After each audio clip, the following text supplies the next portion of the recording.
So this really cool picture that you see right here is a special lens, a special camera that can film neurons in real time. And so the green part, the image you see right there are neurons. As neural educators, it's our goal, job, responsibility to apply our neural lens to our students' classroom educational philosophies to every aspect of our work.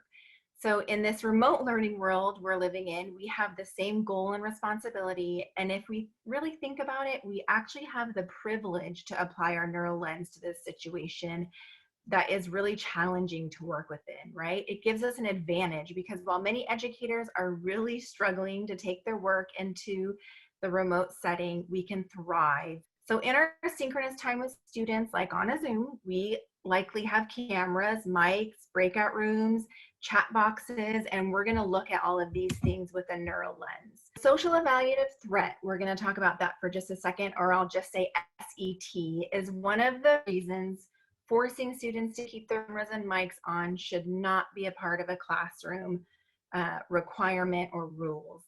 This is something that a person can have in any situation or environment, and it will be even more significant for that person in a virtual setting, for a person that is challenged by SET. Students that don't typically struggle with SET are also finding themselves struggling with it now. So if you just think about the setup of a classroom, maybe everyone in a classroom in the building is facing forward and not looking directly at each other all day. Or even if they're sitting in pairs or groups, they have a couple people in front of them, they might see their face here and there, right? Look up at each other, but not as often as staring at everyone's face and being constantly aware that everyone is looking at your face because you can see your own face as well. That's not a like normal world situation, right? You're not constantly looking in the mirror when you're trying to talk to other people. So it's not just the factor of this in a Zoom meeting. The biggest factor is a student not having the autonomy to turn off the camera or mic when their brain and body tells them they need to. We want to design for learning, not compliance. So in conversations with teachers, this is a big debate in our district, and I'm sure it is everywhere. We've heard the following: I can't teach to a black screen. I need to know if they're listening. I need to read their body language. I feel like I'm alone in the room. I know some students are doing it on purpose. So this is a very teacher-centered compliance lens, but we don't use that lens. We use our neural lens, right? So we want to ask ourselves, what have I done to build connection and relationship? What kind of community have we built together? What can I do to make my students feel safe enough to talk during class?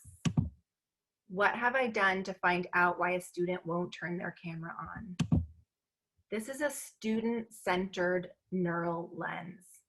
So just this weekend, I was missing my daughter terribly, who's only been away for 2 weeks in Seattle to school. So I went up Saturday early in the morning to get her and drive her home. And on the way home, she told me an experience she's been having. That's a perfect example of why students need to be given choice and autonomy over how they appear in the virtual setting. So she says to me, Mom, something so weird is happening for me at school. I've never experienced this feeling in a class before. In my philosophy class, my professor makes us have our cameras on during class.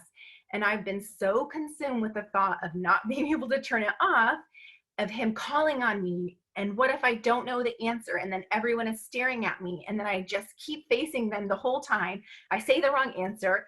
They keep staring at me. I keep staring at them. I can't even pay attention to anything he's saying. In one of my other classes, we can have our camera off or on. And I usually choose to keep it on. I don't mind. But just knowing I have the choice makes me feel fine about it. Isn't that so weird?